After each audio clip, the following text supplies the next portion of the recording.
Welcome to the Clear Admit MBA Admissions Podcast. I'm your host, Graham Richmond, and this episode is a continuation of our Admissions Director Q&A series. Today, I'm thrilled to welcome Eddie Asbie from the Cornell Johnson Graduate School of Management. Eddie's title is Executive Director of Admissions and Scholarship, and he has spent over 18 years of his professional career in higher education, primarily within the admissions field. He has called Ithaca and Johnson home for about 10 years now, and Eddie's responsibilities have included helping develop the 1-year and 2-year residential MBA programs, along with recruiting underrepresented populations, U.S. military, and dual degree candidates. Eddie has a BA in communication from the University of Buffalo and an MS in student personnel administration from SUNY Buffalo. Welcome, Eddie. Graham, thank you so much for having me. And of course, I look forward to having this conversation with you today. Yeah, no, it's a real pleasure to sit down with you and have this discussion. And you know, everyone that's interested in Johnson, I think this is such a great way for them to learn a little bit more about your process and things. So we're going to start with a really basic question, though. I just would love to know a little bit more about your background and sort of the path that led you to this role at Johnson. Great. Well, once again, thanks so much for the introduction and, of course, an overview of my background. But as you had mentioned, I've spent the last 18 years in higher education, primarily within admissions. And really what led me to this life and this experience within admissions is I really just think about my overall background of applying to college, the resources that I had available, but ultimately the people who helped guide me along that way. You know, when it came to, filling out an application, thinking about the school that was the right fit, I had a lot of guidance and a lot of help in that area. And as the University of Buffalo is my alma mater, I had a great experience there. I always thought I would be a great representative of the school. And then throughout my journey earlier in my career, I learned a little bit about the world of admissions. So, within my time in admissions, I truly feel that, we have the opportunity of making a difference, giving people, access to higher education. And, the work that I've been able to do, whether it's just meeting candidates, learning about their goals, but then really seeing how education really helps them grow has been really rewarding. So the life in the world of admissions has been amazing. I've been able to travel all over the world, as you know, within admissions, but also, work with some amazing colleagues and alums. Between my time, from the University of Buffalo, where I started off, and of course, throughout my last 10 years here at Cornell. Yeah, so you and I are absolutely on the same page, when it comes to, it is really rewarding, like to give people access to education and to, work with people as they journey, towards, in this case, management education. So I want to know, and you kind of, maybe you hinted at this already, but what is it that you like most about the job? And if you're willing, I'd love to hear, is there something that you don't like about the job? Man, Graham, that's a loaded question right there. But what I will definitely, I'm a people person. I love to hear your story. I love to know what motivates you, what drives you, what excites you. And this role has really given me the opportunity to work with young professionals who have been in, professional experiences. And of course, if you look at our profile, you'll see, on average, around 5 years of experience. Mm-hmm. They're coming from some of the best programs, the best companies throughout the world, and then hearing about the value of an MBA and how Johnson can get them there. But then also just watching that progress. I talk to my students, our alums, all the time about, do you remember when I met you at this fair, and then you've applied to the program, and now you've gone through the program. Now you've been out of the program from some time, and really watching that journey. So, once again, that's probably one of the most rewarding parts about the job. But also, what I will say I love about my role is I work for an institution that truly values our students and as well as their employees. I feel very confident in, talking about a program or selling a program that truly stands by what their mission is, making sure that students walk away with the best experience, so that once they do graduate, they truly are excited to be an advocate for this program. So once again, those are a couple of things that I really love about this job. What I dislike about this, I think, with admissions, we meet some amazing candidates, and we put a lot of time and effort, energy, but also we know that candidates have to figure out, which program is the best fit for them. So over time, yes, you do get attached to candidates, and you know about their personal stories, and you want to see them at Johnson. So when you learn that they may not be enrolling in the program here, it could be a little disappointing there, and that can probably be one of the toughest parts about the job. But at the end of the day, we want to make sure that you find the program that is the best fit for you. Got it. Yeah, that makes sense. And I feel like, you just talked about this journey of, having been with Cornell and Johnson for, quite some time now. You get to see all these candidates from the very beginning when they're, like you said, when they meet you at a fair or something, all the way through to, you're back on the road many years later, seeing them as alums or whatever. And so, yeah, you get that great kind of view. It's part of the benefit, I guess, of having been there a little while. But I too can remember when I was doing admissions, just this idea of you meet someone on the road and you really want them to come to your program, and you never know, sometimes they don't even apply in the end, or they're maybe not, maybe there's just something that was missing in their file, or they end up going somewhere else. So there are all these, there is a double-sided nature to this, I guess. Absolutely. So the next question that I had for you is one about just sort of what's going on campus. So is there something, anything new that's happening or that's sort of forthcoming that you wish that more people knew about? Yeah, absolutely. I'm actually really excited to kind of share a new opportunity for candidates applying to the 2-year MBA program, where we are this upcoming fall. We're piloting a 1+1 program. And the 1+1 program would be, of course, for candidates applying to the 2-year program. They would spend their first year here in Ithaca. So they would go through the standard, curriculum as far as our fall core courses. In the spring is our immersion learning program. And then, of course, that summer internship opportunity. But in that second year, they can actually do a full year at our Cornell Tech program in New York City. Wow. So, I think it's, one of the things that we talk about with our program is really having the best of both worlds. And, if someone is looking at, the Cornell Tech program, it's really for those that are really bridging the gap between business and technology, but also, giving them the opportunity of, really networking with our Cornell Tech students.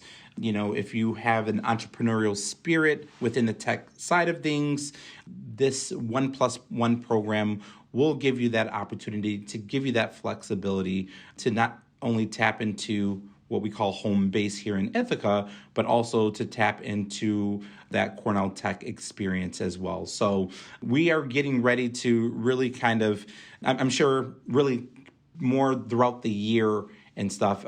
You'll hear more about it. And at the moment, it's not a question in our application, but we will, not this upcoming admission cycle, but the following admission cycle, we will have a question in the application that will allow students to indicate their interest in this program. Wow, that is amazing. I had not heard anything about this, and I feel like I try to keep my ear to the ground. So this is really exciting news. I think the Cornell Tech MBA has been around for several years now, and people know about it. But this idea of combining the two in that way sounds really exciting.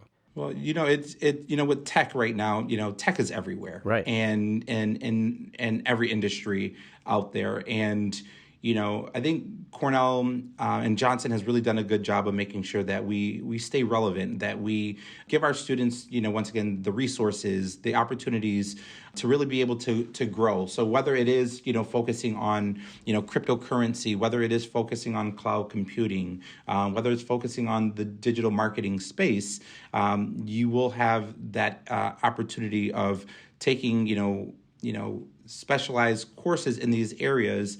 But also, with our program, we really focus on that performance learning piece, and no other way of doing that than to have multiple options, but also to experience it through the Cornell Tech MBA program.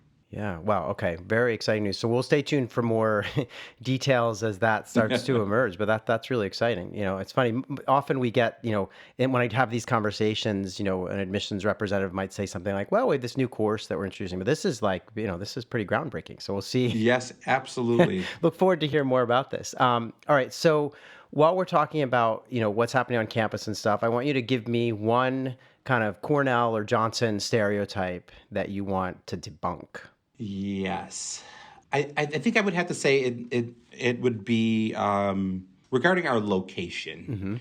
I think people think that, okay, yeah, Ithaca, New York. Yes, we're in central New York. We're about 4 hours north of New York City. There's absolutely nothing to do, and that is far from the truth. Yes, maybe the experience, living in a larger metropolitan area versus the college town experience may be different.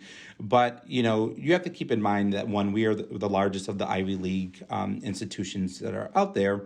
But also, too, when you think about the makeup of our student body, with so many students coming from so many different countries, with the variety of clubs and organizations that we have here at Johnson, the leadership opportunities that our students are taking advantage of, but also, even from the social side, the way that they, really incorporate, that bonding experience.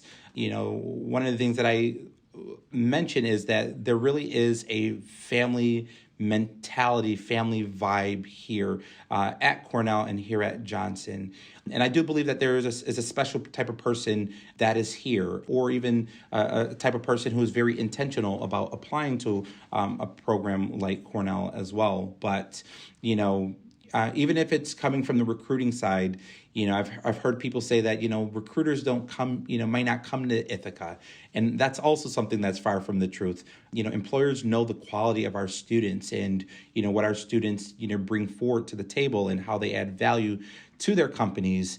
So, whether it is our location, whether it is the recruiting side of things, our students do very well, and they're very happy with their experience here at Cornell and here in Ithaca. Yeah, and I can attest. I had a chance to come up to campus not so long ago, and yeah, it was not what I expected. I mean, obviously, it's this beautiful Ivy League campus on a hill. I mean, the surroundings are beautiful, and it has this countryside vibe in the sense that it is out in New York State.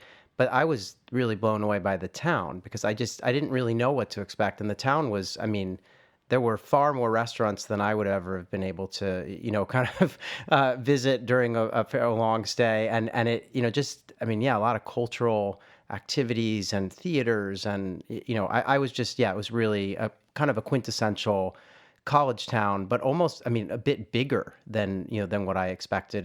This isn't some, I grew up in like the Princeton area, which, Princeton's kind of a small town, but Ithaca has a lot on offer. So I was really impressed. So I think it's good that you're pointing this out because people probably don't realize that it sort of has that best of both worlds aspect to it. Absolutely. Well, if you're in the area next time, please let me know. We'd love to show you around more of Ithaca. Definitely. So let's get into some of the tactical stuff because I know folks listening, if they're submitting an application, they're always curious about what happens to that application once they click submit. They've poured hours and hours into producing the app, and they're always wondering like what exactly goes on behind the scenes between the submission and maybe an interview invitation, and then after that onto, kind of a final decision. So you're willing to kind of pull back the curtain a bit and just walk us through operationally, like what happens? Yes, absolutely.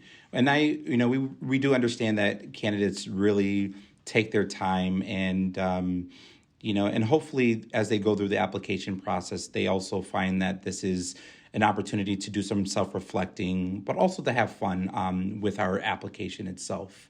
But once someone has actually hit submit with their application, know that our team does not process the applications typically until after the actual deposit deadline.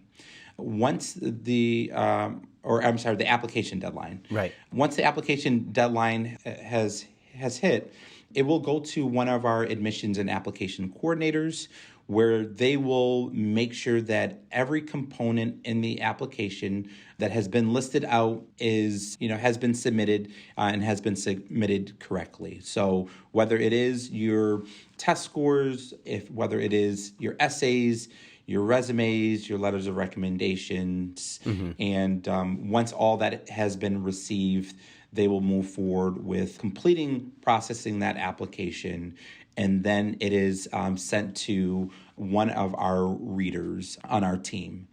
So then what the reader will do, they'll do a full evaluation, once again, looking at every component and every aspect of your application, and also take some overall notes, highlighting, some of the, pros or even areas of improvement or questions that they may have within that application. Once that preliminary review has been done, the reader has the opportunity to make one of three decisions. They can automatically move you forward to an interview.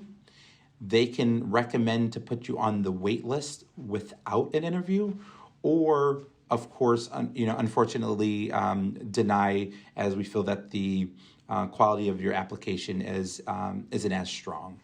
So once one of those three decisions are made, of course, if you are invited to an interview, you will receive a notification from our team indicating that you have been invited for an interview. You'll have the opportunity of scheduling your interview through one of our systems here, which will be provide you with a link. And then, of course, you will schedule that interview. After you've gone through that interview itself and the full evaluation has been done, it then goes back to committee. And this is where our committee will get together. We will review your full candidacy, really take a second look at your overall application, review your interview notes, and then make a final decision there. With our final decision, it could be one of three decisions again. It could be, of course, you've been admitted to our program. It could be you have been denied after the interview, or it could be that we're placing you on the wait list after the interview as well. So that is kind of more of our process as you go through all the steps. The one thing that I will say is, if you go onto our website, there is our application deadlines, but it also indicates our initial notification deadlines as well as our final decision deadline. Okay. And keep in mind with our initial notification deadline, this pretty much means that, and it's typically around, let's say, 5 to 6 weeks after you've submitted your application. Everyone who's applied in that round will find out if they have been, placed on the wait list without an interview, if they've been invited for an interview, or if they've been flat out denied. But also know that these decisions are given out on a rolling basis. But once again, with that initial notification deadline, we guarantee that everyone will hear by that date. Got it. Okay, excellent. Yeah, I appreciate you walking through this because I know there's, sometimes there's some anxiety on the part of an applicant about just wanting to understand like what's going to happen when and how you all do it too. And I think one thing I find really fascinating is that not every school does it the same way. And I think that it's interesting to hear that you all, if someone has an interview, that you all as a committee will meet and talk about that candidate. There are some schools where there's still a bit of a sort of triage happening where after the interview, there's like another read by an individual. And if that person decides that the person's going to get in, then it just goes to the director's office for approval. So it's interesting that you guys sit down and it sounds like have a conversation about every single candidate that's going to come into the program, which is terrific. Yes, I will say that's one of the things that I love is that we want to make sure that our team really understands, the makeup of the class that we're bringing. As I had mentioned before, I think that the type of person that applies to a program like Cornell, they're applying with, great intentions and really understands the culture of the community here. And our admissions team, they are really invested in applicants and listening to their story and what makes them stand out. So, hearing their thoughts, whether it's regarding their goals or fit or just the overall interview, has been really helpful. And this is why I think that we have and that we continue to bring in a great quality class every year. Got it. Okay. So while we're talking about application and all the, tactics here, I did want to ask you if you have any tips about, the application essays, and if so, yeah, what might you recommend someone who's sitting down with your application, looking at the essay component and starting to think about writing? Absolutely. So the first thing that I really would say is just really take your time by understanding the question. And I think that this is where, sometimes candidates may kind of fall short in the process, whether they're just really looking to, just hit the ground running without really answering the question, or sometimes, of course, trying to take an essay from another school and really incorporate that into a Johnson application. Right. But what I would say is really just take your time, really understand what we're asking, but also gathering your thoughts together and thinking of, how you see yourself making an impact in a program like Cornell's program, which is, of course, our impact essay in particular. But being authentic and genuine is something that can take you very far throughout this entire process.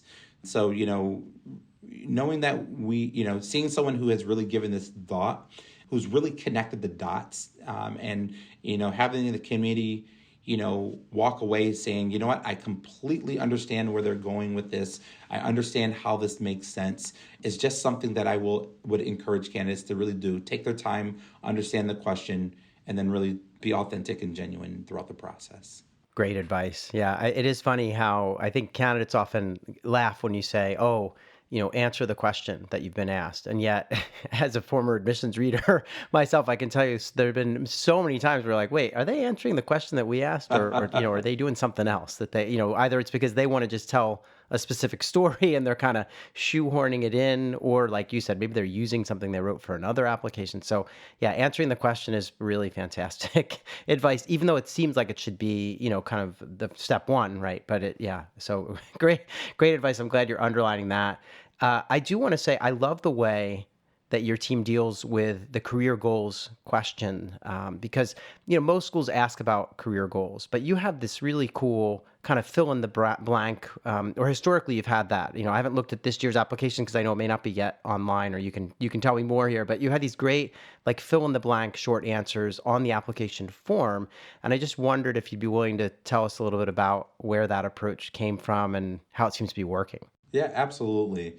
So I will say that we are still using the same format for our goals essay with the fill in the blanks. So that's one thing to know. Good. But, with that, the goals statement and the goals essay, the way that came about was we really want candidates to ultimately get to the, we want you to get to the point of what that short-term and that long-term goal is.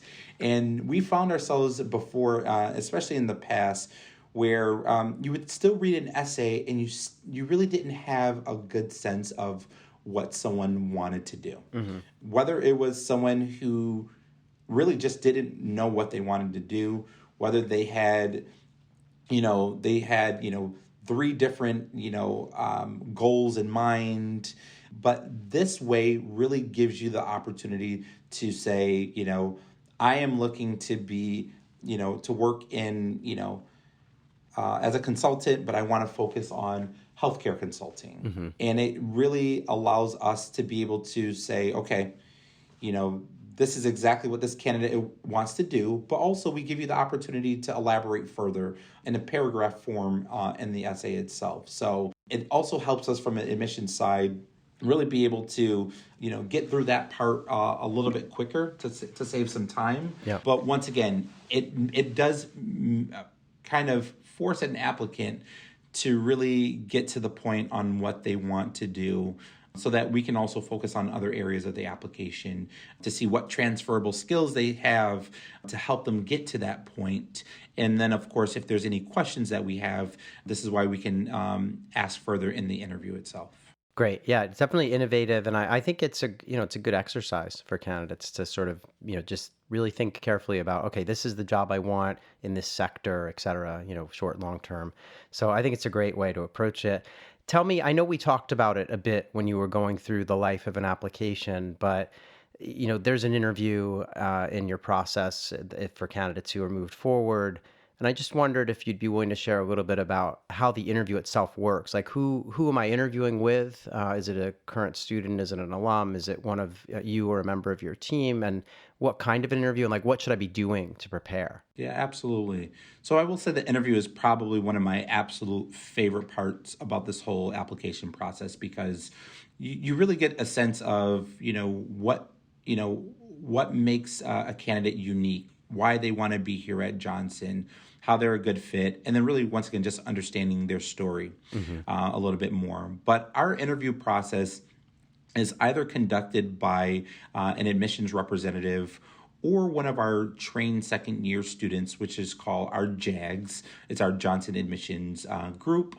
And they're a group of second year students that go through an intense training process before we even allow them to conduct these interviews.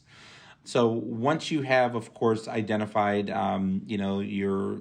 your interview time, as I had mentioned before, you would go on to our system and you would schedule either an on-campus interview, which we will be doing this year, or a virtual interview option. Mm-hmm. As far as our interviews, one of the things that you will notice is, one, our interviews are approximately 30 minutes long. But also, the interviewer typically has your resume in front of them, along with some brief notes regarding your application. So, as I had mentioned before, as we go through the process of the application itself, a member of our admissions team will do a full review on your application. But there may be some things that they want the interviewer to highlight. So, there may be some brief notes, whether it's regarding your academics, whether it's regarding your goals, whether it's regarding just your overall fit for the program, and your interviewer may address, or ask some of these questions in the interview itself. But what I would say is, as far as preparing for the interview, ultimately, know your story.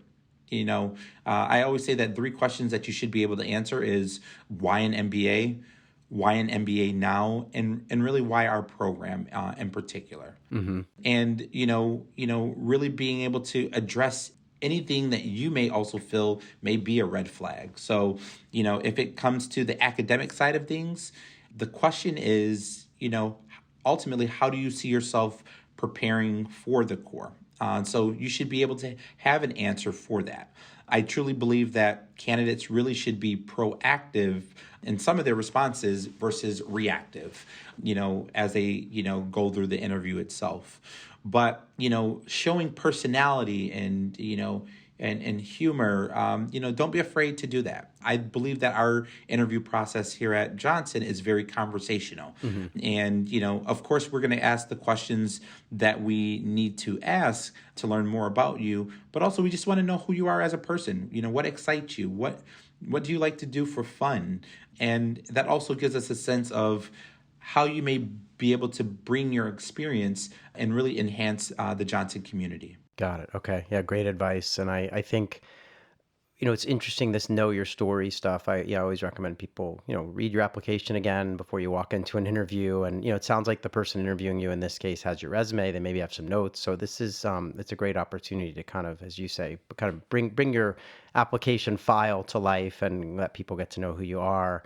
I want to shift gears as we move on to the next question here, because I wanted to ask you about how does Johnson take advantage of the school's surroundings? We talked about Ithaca and all the kind of nature opportunities in New York State, but how is that stuff taken advantage of? But also, how connected is the school to the Cornell Tech campus in New York City, or what's the sort of balance there? Yeah. So this is also one of the things that I feel about our program that really is unique, where not only do we give you the flexibility to tap into other departments and other programs here at Cornell, but once again, having the best of both worlds with our Cornell Tech campus. But I'll start with, our program and other options here at Cornell. But, of course, that first year is pretty standard, where you're going through the core. Once again, our immersion learning program, that summer internship experience, but also in the fall and the spring of your second year in particular, that's where we give you the opportunity and flexibility to take advantage of elective courses, research opportunities with other programs here at Cornell. So we see many students, whether it is with industrial labor relations, whether it's through the law school or engineering, health administration, where they are partnering together, whether it is, clubs and organizations, such as like our JD MBA Society, our Human Capital Association, where they really partner together. But once again, allowing our students to take classes amongst these other programs at Cornell. And also, we see other, students from, other programs taking courses at the business school. So, we of course want you to walk away understanding, the business fundamentals, but also we want you to be able to have an experience and a unique experience where you're also able to understand other elements of business or other, functions as well to really round out your overall experience. But then also, too, that Cornell Tech experience. I know I keep mentioning about the best of both worlds, but it truly is the best of both worlds to have, a campus in Ithaca, but also an actual campus, a tech campus in New York City. But with the tech campus, there are a few options that we are offering. As I had mentioned, we're getting ready to launch this 1+1 program, 1 full year in Ithaca, with our 2-year residential program, as well as 1 full year, at the Cornell Tech program. But also, if you're not looking for that overall experience, we do give you the opportunity of taking advantage of our New York City fall weekend courses, which will allow our students to take advantage of some elective courses, throughout one weekend in New York City, for our students. If you're not interested in that fall weekend courses, we do have 2 intensives that are 7-week intensives. There is a fintech intensive, and then there's also a digital marketing intensive. Oh, wow. And these would happen in the spring semester of your second year of the MBA program itself. And once again, you spend 7 weeks in New York City, really focusing on either digital marketing or the fintech space. After those 7 weeks, you have the opportunity of continuing elective courses on the Cornell Tech campus, or you can return back to Ithaca, where you can kind of finish out the remaining 7 weeks right before you graduate in the program. So once again, just a few options for you out there, but we love that this is an opportunity for our students to really be able to take advantage of. Yeah, excellent. Yeah, and I think that's a great segue into my next question, which was going to be about, we've been talking about the 2-year MBA program, and that's, the majority of folks tuning into this podcast are typically looking at, full-time 2-year type programs, but there are a subset who are interested in these 1-year offerings. And I know, for example, the Cornell Tech MBA is a 1-year format, I believe. And then there's also, you guys run a 1-year MBA in Ithaca. I believe it's for people who have a certain amount of experience and maybe a business background in terms of undergraduate studies. But I'd love for you to elaborate on those 2 programs in brief. And also just like, if you could give us a sense of who are they for, because there might be people tuning in today who they're not really sure, which kind of a program they want to go for. And so, yeah, if you could just run through those 2 offerings since they're kind of unique. Yeah, so Graham, kind of breaking news. So this week we actually made an announcement that our 1-year program here in Ithaca has actually been merged and really consolidated with our 1-year program at Cornell Tech. Oh, wow. Okay. Yes. So really, that offering, here in Ithaca, once again, has been kind of merged with Cornell Tech. So Okay. if you actually go onto our website, you'll see a lot of updates where, if you are looking for a 1-year program right now, it really, your option is the Cornell Tech MBA program, which will still, begin with a May start, and they will continue to do their core curriculum here in Ithaca, but that fall and that spring semester will focus on their experience on the Cornell Tech campus in New York City. Got it. Okay. And, we've really just kind of noticed that, there's really a strong interest in the tech industry itself, and really being able to kind of focus more on our Cornell Tech program itself are, some of the reasonings of making this decision. And of course, for the 1-year program in Ithaca, definitely not an easy decision to make. But we also do feel that it is a good opportunity to really be able to expand on the current offerings that we do have, as well. Yeah.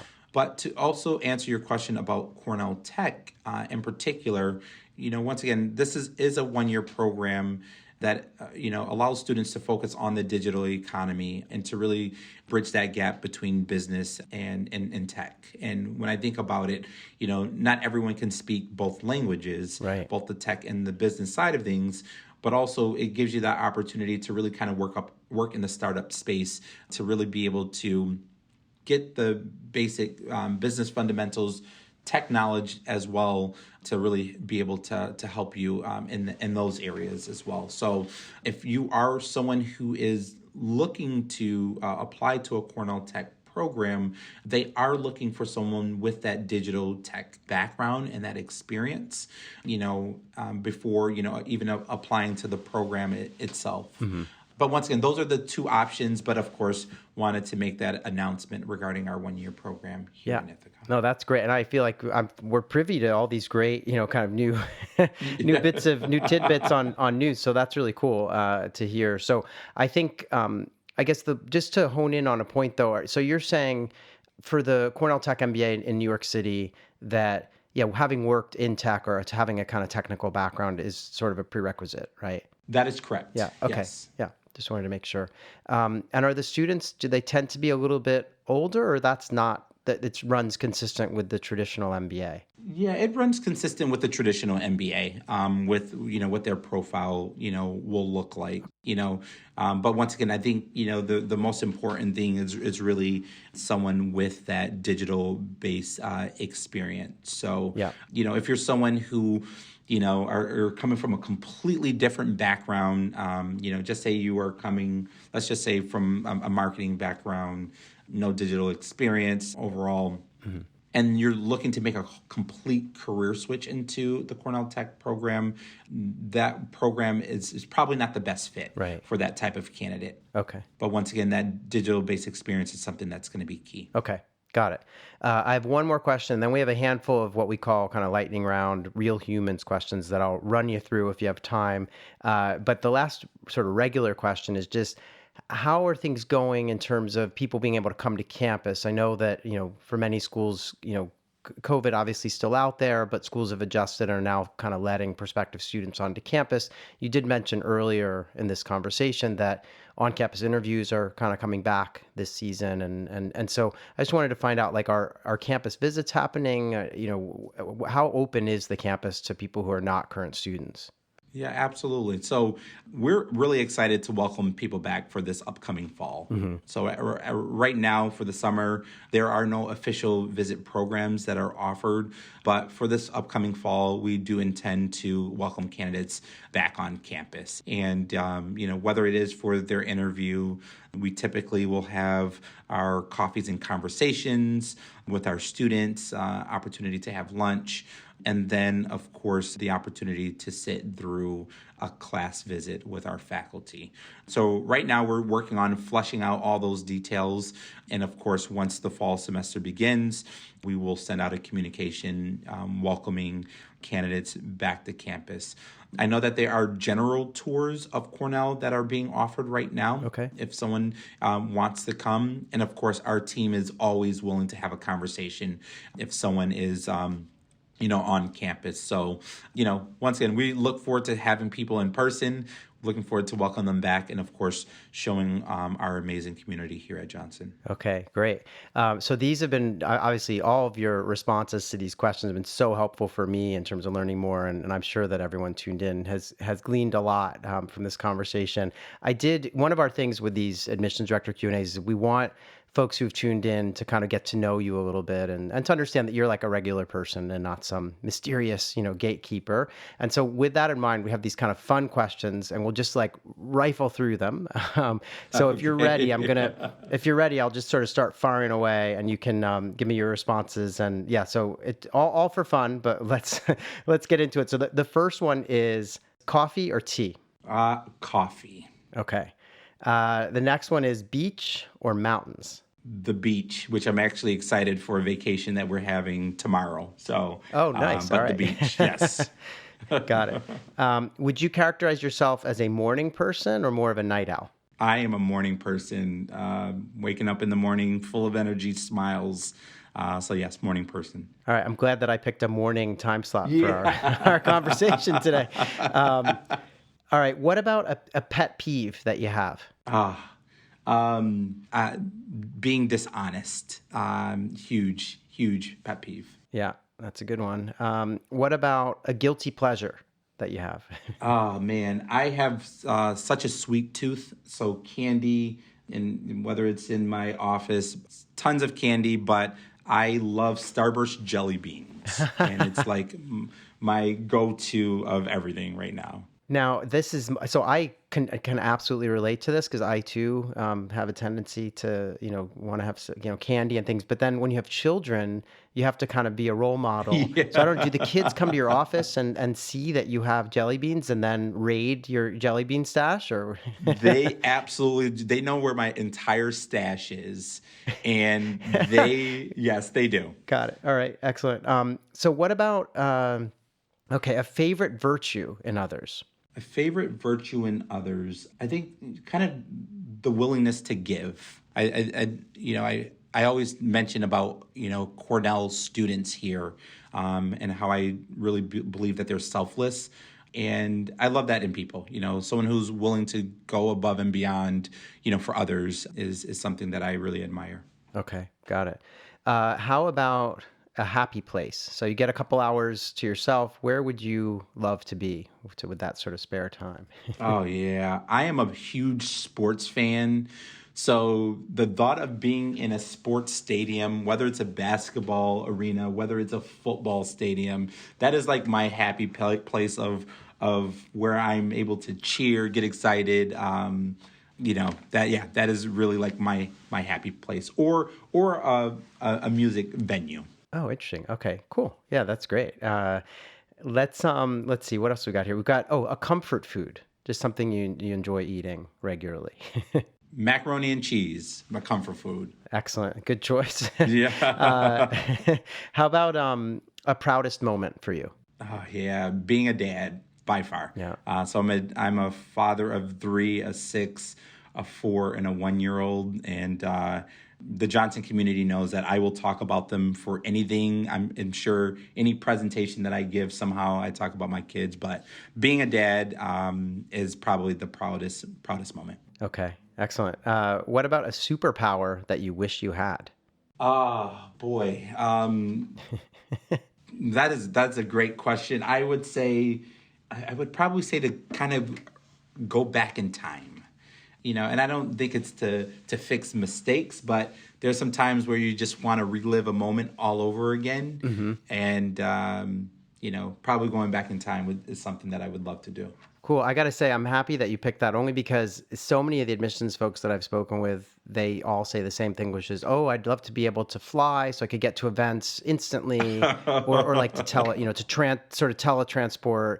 Or, they talk about being in 2 places at once, right? So this is kind of a cool, so it's being able to go back in time and relive great moments. Let's see. I just have a couple more. I appreciate you humoring me on these. This one's a little bit more down to earth. What part of the admissions process would you most like to skip if you were applying to business school? If I were to apply to business, absolutely the test. Yeah. Absolutely the test. If I had to skip one part of it. And of course, with our process, we do allow candidates to submit a test or put in for a test waiver request. But that test part is definitely probably something that I would love to skip. Yeah, and you are not alone. Of the different admissions officers that I've had on the show, that's a very popular response.